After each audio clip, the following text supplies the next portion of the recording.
So I agreed. I authorized them to seek a search warrant, and then I faced a choice. And I've lived my entire career by the tradition that if you can possibly avoid it, you avoid any action in the run-up to an election that might have an impact, whether it's a dog catcher election or President of the United States.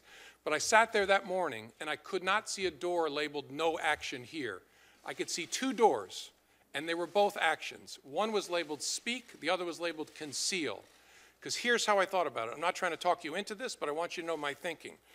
Having repeatedly told this Congress, we are done and there's nothing there, there's no case there, there's no case there, to restart in a hugely significant way, potentially finding the emails that would reflect on her intent from the beginning, and not speak about it would require an act of concealment, in my view.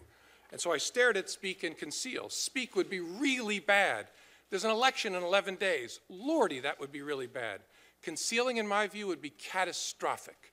Not just to the FBI, but well beyond. And honestly, as between really bad and catastrophic, I said to my team, we've got to walk into the world of really bad. I've got to tell Congress that we're restarting this, not in some frivolous way, in a hugely significant way.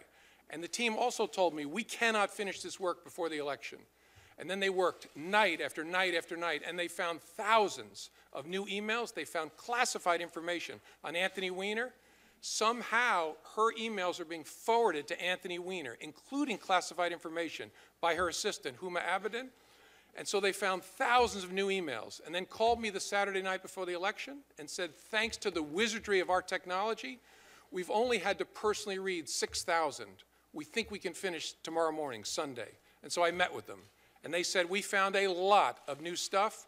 We did not find anything that changes our view of her intent.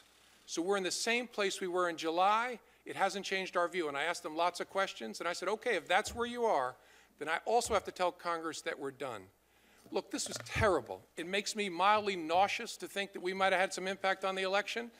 But honestly, it wouldn't change the decision. Everybody who disagrees with me has to come back to October 28th with me and stare at this and tell me what you would do. Would you speak or would you conceal? And I could be wrong, but we honestly made a decision between those two choices that even in hindsight, and this has been one of the world's most painful experiences, I would make the same decision. I would not conceal that on October 28th from the Congress. And I sent a letter to Congress. By the way, people forget this. I didn't make a public announcement. I sent a private letter to the chairs and the rankings of the oversight committees. I know it's a distinction without a difference in the world of leaks, but it was very important that I tell them instead of concealing. And reasonable people can disagree, but that's the reason I made that choice. And it was a hard choice. I still believe in retrospect the right choice, as painful as this has been. And I'm sorry for the long answer. Well,